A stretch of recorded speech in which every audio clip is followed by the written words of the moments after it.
I would like to give the floor to Marshal of the Senate of Poland, Mr. Tomasz Grodzki, please. And Mr. Chairman, ladies and gentlemen, today, cooperation in the international format of the Crimea Platform has to be considered in a new international context, that of the full-scale war that Russia started in Ukraine. In this regard, I recognize 4 priority areas of parliamentarians' activity to achieve the goals of the Crimea Platform. Our first shared responsibility is to convince those as yet unconvinced that only by solidarity in support of Ukraine and by demonstrating to Putin that he made a great mistake and committed crime will stop this aggression. In Europe and in the world, there are many, including politicians, who are not or do not want to be aware of this. Using our parliamentary mandate, we should convince our counterparts, but also the citizens of our countries, that the complete ousting of the aggressor from the territory of Ukraine is the only right way to achieve long-term peace in the region. In Poland, a country neighboring both Ukraine and Russia, hardly anyone needs to be explained this. Our historical experience indicates that Putin cannot be allowed to act according to the saying, the more you have, the more you want.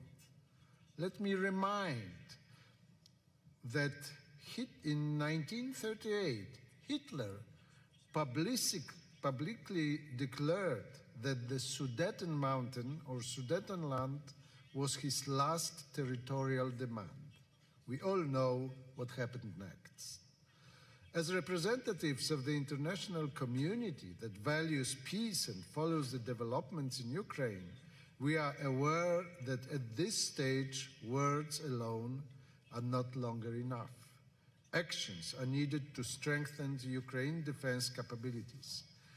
An equally important area of our parliamentary activity regarding Ukraine should therefore be to call on the governments of our countries to provide Ukraine with adequate, permanent, strong military, humanitarian, political and financial support, and for parliaments to monitor on an ongoing basis the degree of commitment of governments in this area. Another area of our parliamentary involvement should be to ensure that the Russian atrocities in Ukraine are held to account and that their perpetrators are brought to justice. This issue must never be erased, and for this reason it's extremely important to maintain a tough common sanctions policy towards Russia. Without pressure, it will be difficult to bring the criminals, whatever their rank, to account and punish them. The fourth issue I would like to draw your attention is the question of future cooperation with Russia. I will summarize this in 3 words. No more delusions.